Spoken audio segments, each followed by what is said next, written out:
दुनिया की सबसे बड़ी लिफ्ट जो एक बार में 200 से ज्यादा लोगों को एक साथ ले जा सकती है, पर ये लिफ्ट है कहां और भारत के लिए सबसे पहला ऑस्कर अवार्ड जीतने वाला शख्स कौन सा था, और एक बुक का रिव्यू करना एक शख्स के लिए कैसे हो गया खतरनाक, और आनंद महिंद्रा ने इस इडली अम्मा के नाम से मशहूर महिला को क्यों दे डाला फ्री में घर, और क्या हुआ जब एक रोलर कोस्टर पर लोग 45 मिनट तक उल्टा लटके रहे, और हरियाणा के हिसार में मिली एक ऐसी ज्वेलरी फैक्ट्री जो 5000 साल पुरानी है, और ऐसा क्या हुआ कि एक शादी में शादी करने गए दूल्हे ही आपस में बदल गए, और एक ऐसा बंदा जो जापान में परमाणु हमले के दौरान हिरोशिमा और नागासाकी दोनों जगह मौजूद था पर फिर भी बच गया, पर कैसे, और दुनिया की कैसी खतरनाक आदिवासी प्रजाति जो आज भी बिल्कुल आदि मानव की तरह रहती है। यदि आप इन फैक्ट्स के बारे में नहीं जानते तो बने रहिए रहस्य टॉक शो के इस नई वीडियो के आखिर तक। नंबर 90। भारत में कई ऐसी चीजें हैं जो दुनिया भर में फेमस है और इन्हें देखने के लिए दूर दूर से लोग आते हैं। इसी श्रृंखला में अब मुंबई के जियो वर्ल्ड सेंटर में लगाया गया एलिवेटर भी शामिल हो गया है, जो कि दुनिया का सबसे बड़ा एलिवेटर है। 25.78 वर्ग मीटर में फैला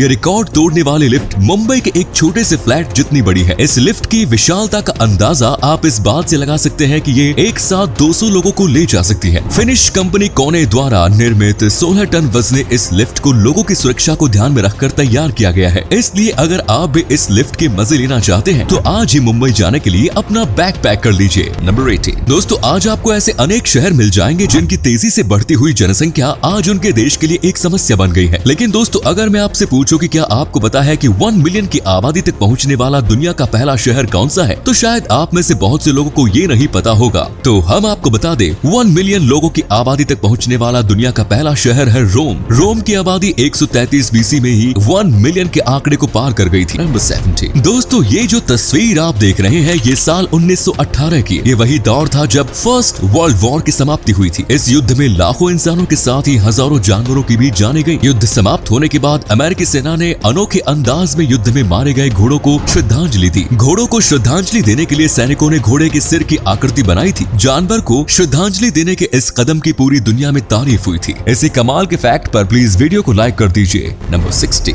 दोस्तों, ये तो आप सब जानते ही होंगे कि एलन मस्क दुनिया के सबसे अमीर आदमी है। फोर्ब्स ने हाल ही में बिलियनियर्स की लिस्ट जारी की है। इस लिस्ट में 2668 लोगों को शामिल किया गया, जिसमें एलन मस्क पहले नंबर पर है। फोर्ब्स के अनुसार एलन मस्क की कुल संपत्ति $273 बिलियन है। एलन मस्क की संपत्ति के बारे में एक इंटरेस्टिंग फैक्ट ये है कि अगर किसी कारणवश मस्क अपनी 99% संपत्ति खो देते हैं तो भी वो कंगाल नहीं होंगे, बल्कि तब भी वो मिलियनियर रहेंगे। 99% संपत्ति खो देने के बाद भी एलन मस्क के पास $250 मिलियन बचे रहेंगे, और इतने पैसे में तो किसी की भी जिंदगी रईसों की तरह कट सकती है। नंबर 50। दोस्तों, क्या आपको मालूम है कि हिंदुस्तान के लिए पहला ऑस्कर किसने जीता था? अगर नहीं तो यहाँ हम आपको बता दें कि भारत के लिए पहला ऑस्कर साल 1983 में भानु अथिया ने जीता।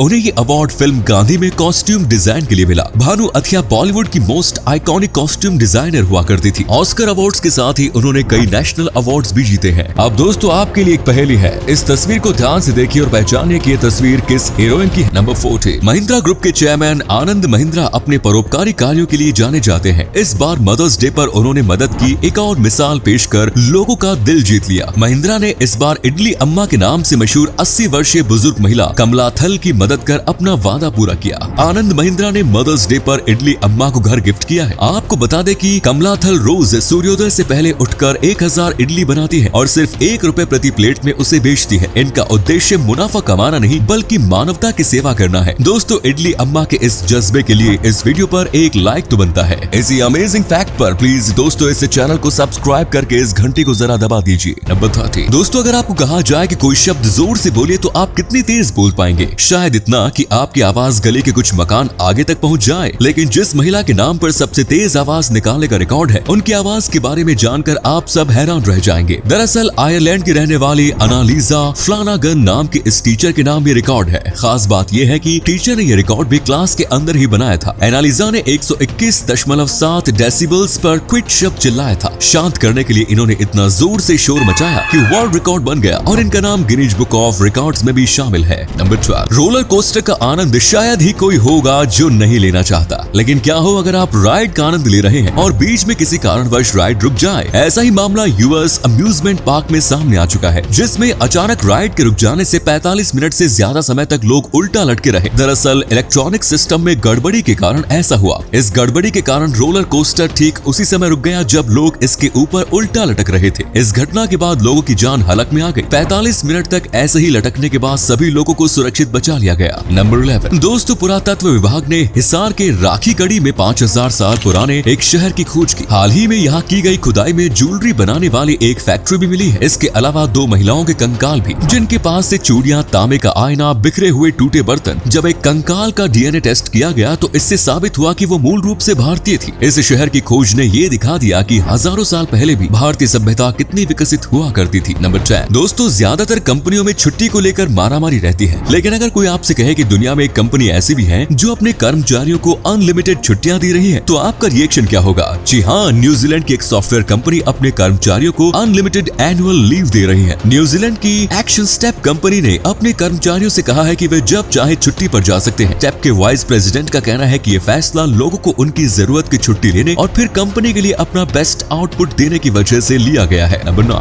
दोस्तों, पिछले दिनों बिजली गुल होने से मध्य प्रदेश के उज्जैन जिले में एक अजीबोगरीब घटना सामने आई। यहाँ अंधेरे के कारण शादी में होने वाली रस्म के दौरान दुल्हनों के दूल्हे बदल गए। दरअसल उज्जैन जिले के अलसाना गांव में रमेश लाल की 2 बेटियों की शादी थी। 2 युवक अलग अलग परिवार से बारात लेकर आए थे। बारात आने के बाद रात में एक पूजन की रस्म के दौरान बिजली गुल हो गई। ऐसे में अंधेरे में दोनों दुल्हनों ने अलग अलग दूल्हों का हाथ पकड़कर पूजा संपन्न की। बाद में जब लाइट आई तो दोनों दुल्हन और उनके परिजन ये देख दंग रह गए। हालांकि इस गलती को सुबह फेरे के दौरान ठीक कर लिया गया और तय रिश्ते के आधार पर ही दूल्हों के साथ दुल्हनों के 7 फेरे करवाए गए। नंबर 8 अगर आपके नवजात बच्चे हैं तो हमारा नेक्स्ट फैक्ट आपको खुश कर देगा। दरअसल इंडियन रेलवे ने माताओं को सफर में आराम देने के लिए ट्रेनों में बेबी बर्थ की शुरुआत की है। इस सुविधा से ट्रेन से सफर के दौरान बच्चों को सुलाने में मदद मिलेगी। छोटे बच्चों के साथ यात्रा करने वाले यात्रियों की सुविधा के लिए लखनऊ मेल के लोअर बर्थ के किनारे फोल्डेबल बेबी बर्थ लगाया गया। हालांकि अभी ट्रायल के तौर पर है। रेल मंत्रालय ने कू हैंडल से बेबी बर्थ की एक तस्वीर भी शेयर की। नंबर 7 दोस्तों, आपने ये कहावत तो सुनी ही होगी कि जाको राखे साया मार सके ना कोई। ये कहावत सुतोमू यामागुची पर बिल्कुल सटीक बैठती है। दरअसल यामागुची एक ऐसे शख्स है जो कि हिरोशिमा और नागासाकी में हुए दोनों ही परमाणु हमले के शिकार हुए और दोनों में बच गए। दरअसल यामागुची काम के सिलसिले में हिरोशिमा गए हुए थे जब वहाँ ब्लास्ट हुआ। हालांकि वो बच गए। ब्लास्ट की रात किसी तरह उन्होंने एक कैंप में बिताई और अगले दिन वे अपने घर नागासाकी पहुंचे और वहाँ से वे अपनी नौकरी पर गए। ऑफिस में बैठकर जब वे अपने बॉस से बात कर रहे थे तो तभी नागासाकी में भी ब्लास्ट हुआ। इस बार भी यामागुची बच गए। नंबर 6 दोस्तों, कुछ घटनाएं ऐसी घटती हैं जो हमें सोचने पर मजबूर कर देती है। ऐसी ही एक घटना के बारे में हम आपको बताने जा रहे हैं। एक राइटर अपनी बुक के एक ऑनलाइन रिव्यू से इतना परेशान था कि उसने अपने उस रिव्यूअर को सबक सिखाने की सोची और इसके लिए वो निकल पड़ा स्कॉटलैंड की यात्रा पर। वहाँ पहुंचकर वो उस स्टोर पर गया जहाँ वो रिव्यूअर काम करती थी। उसने रिव्यूअर को सबक सिखाने के लिए उसके सिर के पिछले हिस्से में शराब की बोतल दे मारी, जिससे वो बुरी तरह जख्मी हो गई। नेगेटिव रिव्यू देने वालों संभल जाइए। नंबर 5 अगर आप WWE के फैंस हैं तो आप WWE स्टार को तो जानते ही होंगे, लेकिन क्या आप जानते हैं कि एंड्रे को उनका ये भारी भरकम शरीर उन्हें एक बीमारी के चलते मिला? ये बहुत कम लोगों को पता होगा कि जब एंड्रे 14 साल के थे तो उन्होंने घर छोड़ दिया और 19 साल की उम्र में एक प्रोफेशनल रेसलर बनकर लौटे। लेकिन इस बीच बीमारी से उनका शरीर काफी बढ़ गया, जिस कारण जब वे घर वापस आए तो उनके माता पिता उन्हें पहचान नहीं पाए। हैरानी की बात तो यह है कि उनके माता पिता टीवी में अक्सर उन्हें कुश्ती करते देखा करते थे, लेकिन उसके बड़े हुए शरीर की वजह से वो उसे पहचान नहीं पाए। नंबर 4 दोस्तों, गहरे महासागर में पाई जाने वाली खतरनाक शार्क के बारे में आप सबने सुना ही होगा। ये कितनी खतरनाक है इसका अंदाजा इस बात से लगाया जा सकता है कि खून का एक कतरा ही इसे मौत की दावत देने के लिए काफी है। एक आंकड़े के मुताबिक शार्क हर साल करीब 83 इंसानों की जान लेती है। लेकिन यहाँ चौंकाने वाली बात यह है कि एक खतरनाक शार्क की तुलना में मासूम से दिखने वाले हिरण अधिक लोगों को मारते हैं। एक शार्क साल में 83 लोगों की जान लेती है, तो वहीं हिरण की वजह से हर साल लगभग 120 लोगों की मौत हो जाती है। नंबर 3 दोस्तों, क्या आपने कभी सोचा है कि हम इंसानों के लिए खुशी पाना इतना कठिन क्यों होता है? वैसे तो इसके अनेक रीजंस हैं, लेकिन इन कारणों में से एक प्रमुख कारण है प्रेवलेंस इंड्यूस्ड कॉन्सेप्ट चेंज,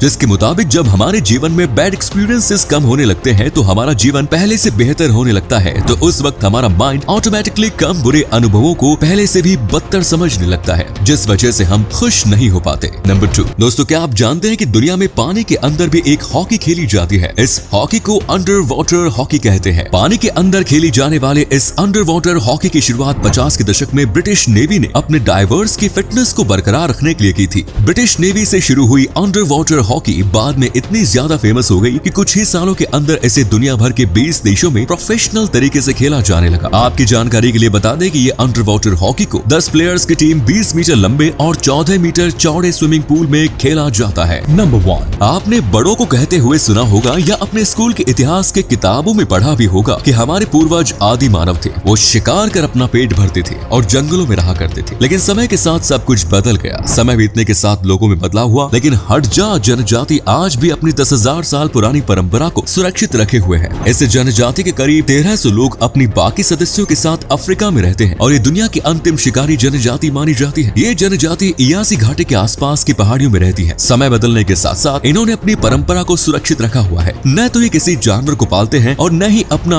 खाना स्वयं पकाते हैं। इनका रहना, वेशभूषा एवं शिकार करने जैसे कार्य सभी पारंपरिक तरीके के ही हैं। ये शिकार करने के लिए अपने हाथों से बनाए गए हथियारों का ही प्रयोग करते हैं। इन्होंने समय के साथ खुद को नहीं बदला और ये आज भी आदि मानव का जीवन जी रहे हैं। तो ये थे कुछ अमेजिंग फैक्ट्स। वीडियो को शेयर जरूर करें दोस्तों, ताकि आपके दोस्त और जानने वाले भी जान सके कि आप कितने नॉलेजेबल वीडियोस देखते हैं। धन्यवाद।